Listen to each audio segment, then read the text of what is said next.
Let's go down to the sidelines. Matthew Shinetti. Guys, that will add to the list of the wounded here tonight. Both Johnny Adams and Andy Fantus have been ruled out by the Ticats.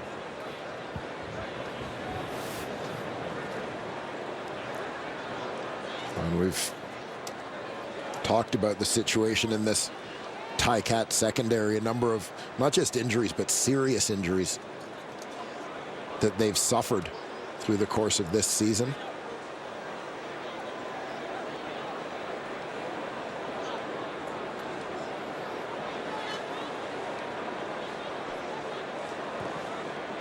Dr. David Levy is the team doctor.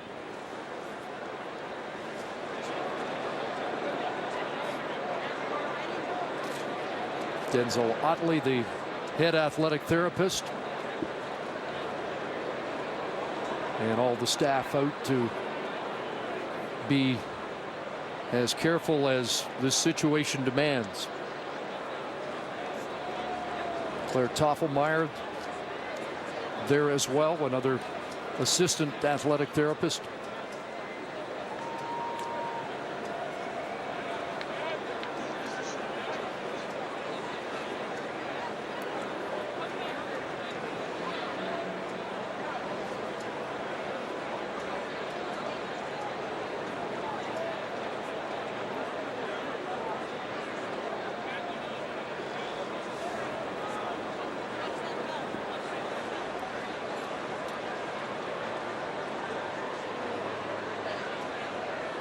Neck secured, and now onto the stretcher.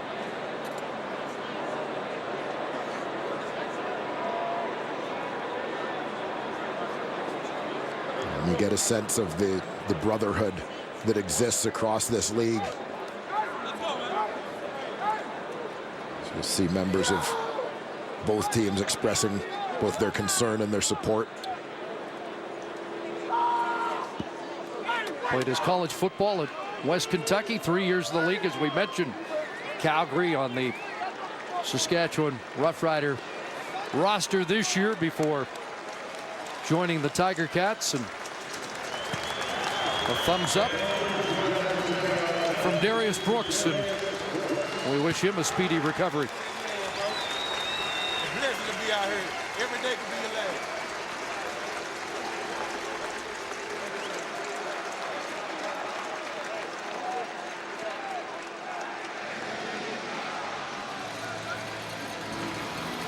And now everybody has to hit the reset button and go back to work, which is, I guess, one of the unique aspects of this sport. How these guys are able to do it is...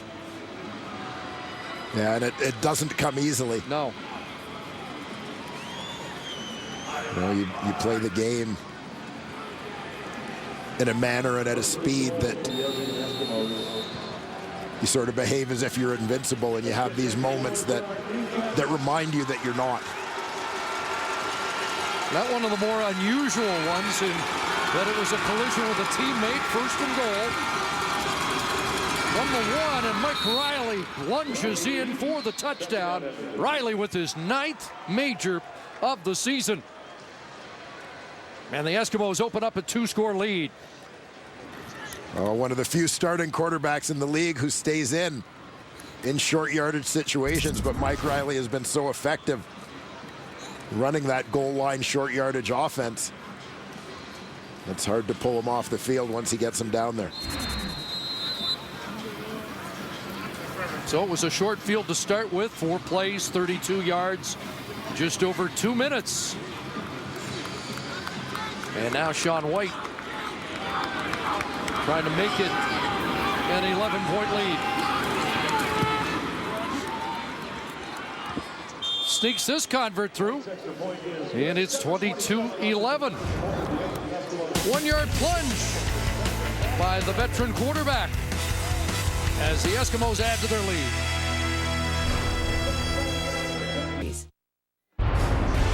Reminder, the next edition of CFL Thursday, Tuesday at 7 Eastern. There's a freight train coming. 2-2. Oh, yeah. Yeah, chopping wood.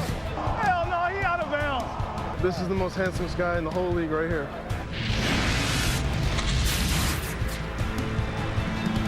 Is that what you used to say on the sidelines? Well, I was going to say, he says that only because he hasn't met Milt Stegall. Yeah, we know Milt used to say that. Mike Riley into the end zone. And Riley, number 3 now on the all-time Eskimo passing list for a single season. And closing in on Ricky Ray, just about 150 yards away now.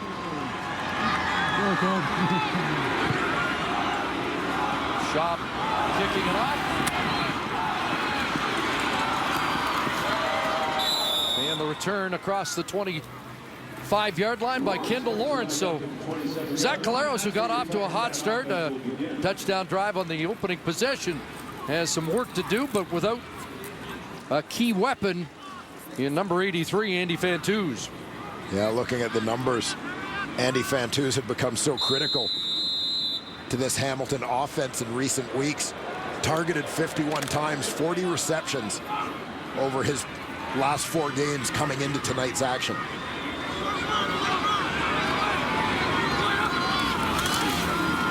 Fake to Gable, slings it. Went sidearm again for a completion, and Terrence Tolliver's got another catch, and he's the prime target right now in this injury-depleted lineup. With the workload CJ Gable has had in this ballgame, the Tiger Cats running a lot of stuff off play action, including that quick hitter to Tolliver. Again, play action designed to try and slow up that Eskimo pass rush a little bit. 2nd and a yard and a half, maybe 2. So You kidding me? Jeremiah Masoli comes on. A little confusion as the short yardage team came on. That was the first completion, by the way, for Collaros in the second half. Now Masoli straight ahead behind Mike Filer, the center, and should be close to the first down. Well, the Eskimo sideline was irate there as Hamilton trotted their last guy out of the huddle very late. The Eskimos were looking for a too many men in that huddle call. Prior to the play, a late substitution made.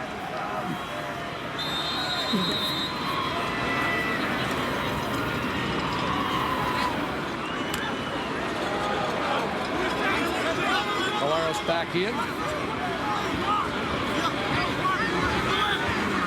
1st and 10. Pressure from Odell Willis. And Collaros tossing it away to avoid the sack. And they're going to call incomplete. Did he get it back to the line of scrimmage? What a power rush from Odell Willis. And Willis coming from the defensive left side of this formation. And that's it, just got leverage, got underneath the right tackle, Terrence Campbell, and Zach Collaros. We've seen him a few times change the arm angle.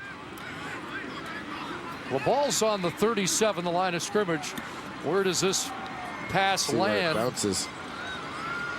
I don't know. Yeah, look, Looks just like short. Officials conferenced. And no flag flies. Gable was in the vicinity, but going to be 2nd and 10. Remember, this is a team that's come back from at least 15 down 3 times this year. Down by 11 here. Collaros dancing, unloading, and unable to connect with Tolliver, with Neil King in the trail position. Yeah, rolling to his left and kind of fading back from the line of scrimmage to buy time.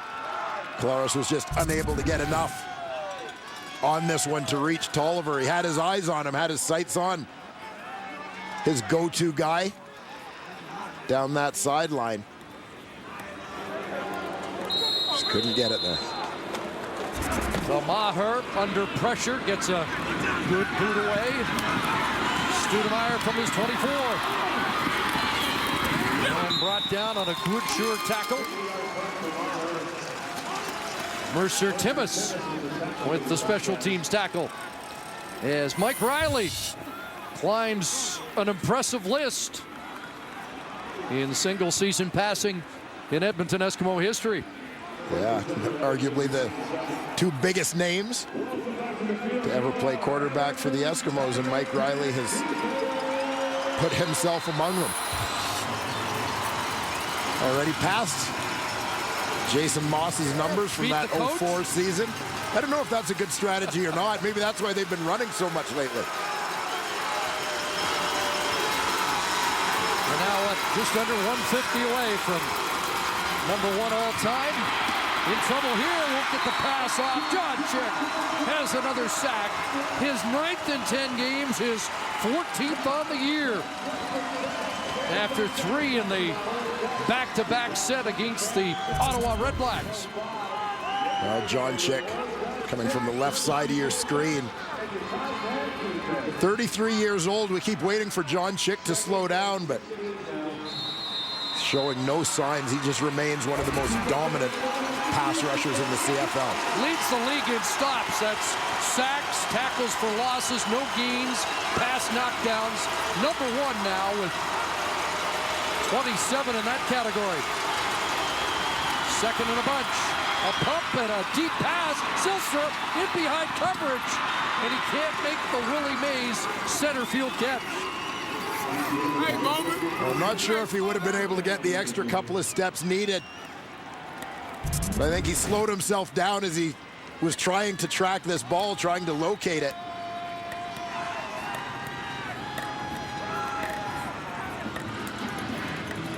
Pretty tight to the sideline.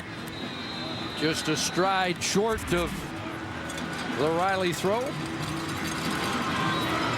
And so the Ticats should get good field position here. 3.5 to go, third quarter.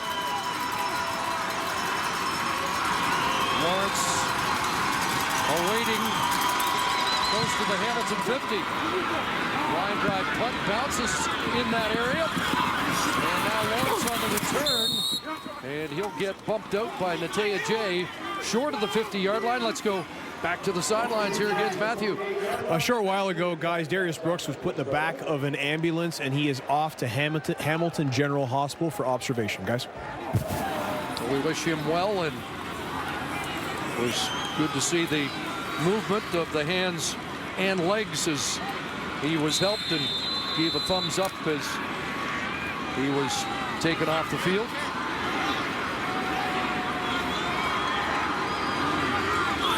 No team's been immune to injuries this year, but Hamilton's had more than their share. Flag comes down. Gable dropped at the 53. In on the tackle is Tyler Thornton.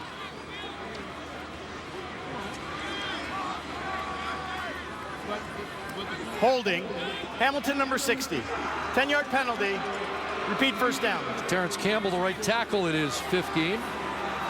Yeah, tough situation. He's on the blocking on the edge, trying to contain his man from pursuing to the outside, tracking CJ Gable.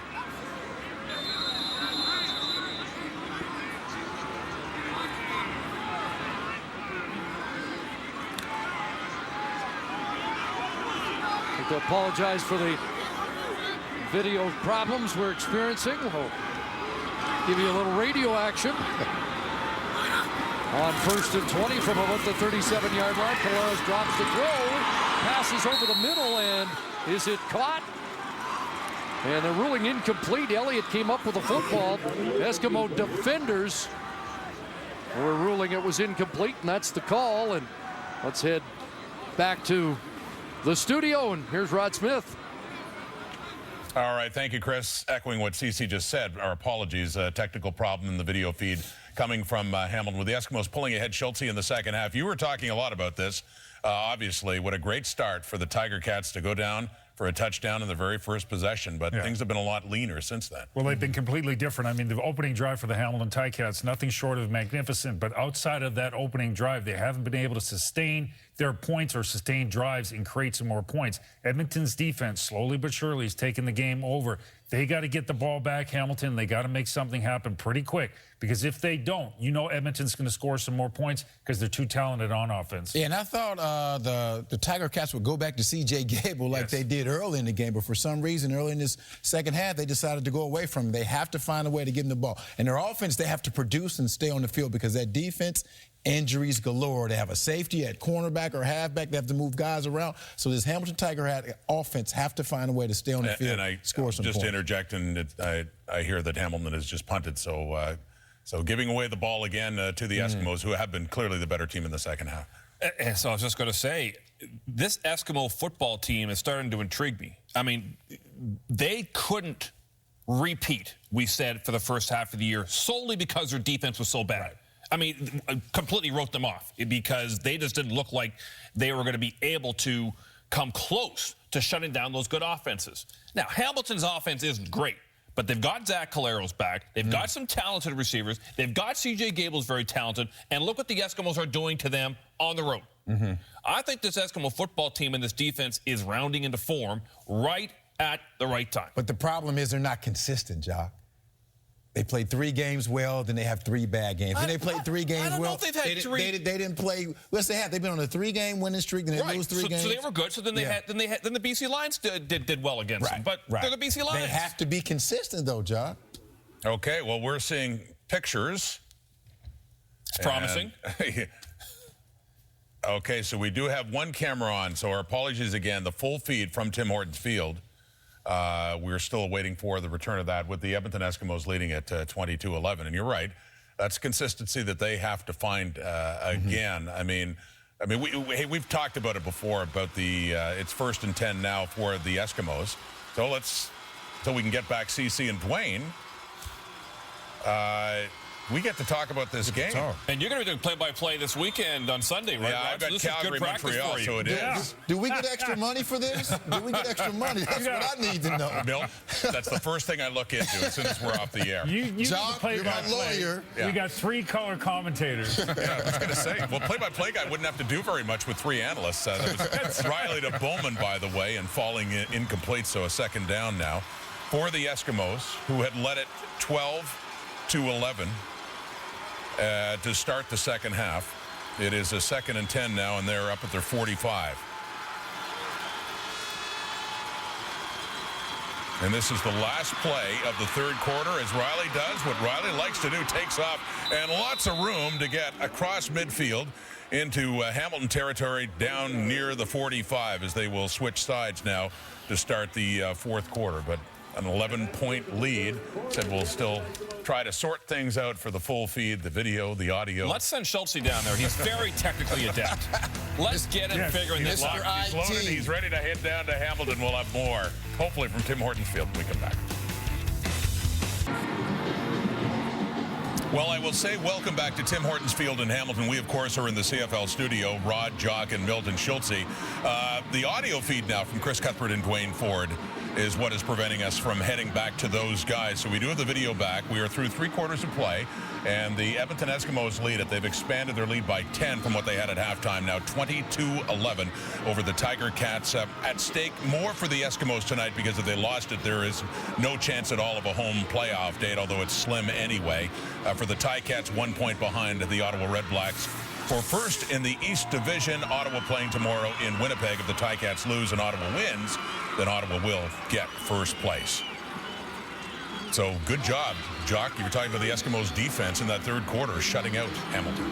Yeah, and you know, Mike Benavides, who's a new defensive coordinator in Edmonton, I know was feeling a lot of pressure as he comes in to take over a defense that was really second to none last year as they went on to win the Grey Cup. And there's been lots of talk this year about the fact that they lost so many starters on defense, 5 in total, and he knew it was going to take some time for these guys to round in their form, and they have. So after a 16-yard run by Mike Riley to end the third, he hands off to John White, goes left, and another first down on the ground for the Edmonton Eskimos. Number 30 taking it inside the 30 of the Ticats in the green and gold on the move.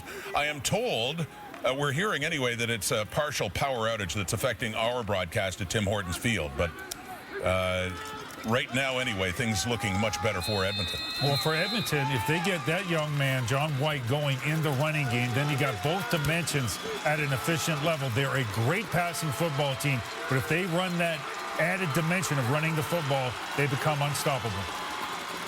And handing off again on first down, it is White again, and picking up 3-4 more yards on the ground for the Eskimos. He had 52 at the half, and that's up to 67 before that carries. Over 70 yards for John White. An impressive game. These Tiger Cats defensively, they have to start taking some chances. Offensively, they haven't been able to produce much this second half. So this defense has to produce some points, some turnovers to get that offense the ball back. They have to take some chances if they want to have an opportunity to win this game, in my opinion. So setting up a second down. Right now, probably about 7 yards to go. No indication. Yeah, swinging it out. It's Zylstra. Brandon Zylstra's had a good night himself, gets it down inside the 10. So here we are, the Eskimos knocking on the door again. It'll be first and goal, Edmonton. That one down around the 7-yard line. Zylstra's been such a great addition to his football team. You know, every now and again you see a young receiver emerge, and you can see his potential. You can see that there's somebody who's got great hands, who's got great athletic ability, and is only going to get better with reps, and that's Zylstra. I'm enjoying watching this young man play football. Yeah, he's done a pretty good job since he stepped in. Confirming the power outages around Tim Hortons Field, the cause of part of our broadcast being interrupted.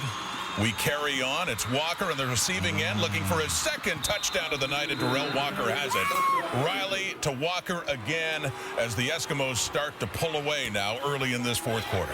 Rod, and that is what Darrell Walker does so well. He can take a small reception and turn it into a significant gain. His ability to stop and go and make people miss, that's his greatest skill, the yards after the catch. That Tiger Cat defense, they're just tired right now. They have players playing out of position. They're trying to do something, but they're just wore out as a defense. There's not much they can do right now. They still have an opportunity, but they have to get a break. If that offense can't give them a break, it's going to be difficult for them because they're tired. So the conversion coming from Sean White.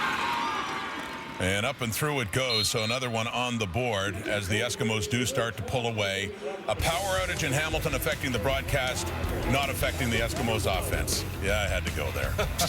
You knew I would. Down driving. Darrell Walker has his second touchdown of the game and 10th of the year. Yeah, and I'm with Milt Stiegel on this one. You're seeing a Hamilton Tiger Cat defense with a couple of injuries. Obviously, that means some guys are now playing defense and playing teams, getting more reps than they're used to. But aside from that, Edmonton has carried the play since the end of the first quarter. Hamilton dominated time of possession in the first quarter. But Edmonton has kind of carried it since then and has worn out the Cats' D and are pounding them a little bit right now. Well, the Ticats have come back from at least 15 down 3 times this year. It's never been done in a single season by a CFL team. Now they'll try to do it for a 4th time. And by the way, Milt, if you're putting in for a play-by-play analyst fee, you're going to have to take a pay cut. Especially by the time you split my paltry salary 3 ways. July the 23rd, that remarkable comeback. Jeremiah Mazzoli at the controls. And that ball come loose. The Eskimos signaling they've got it.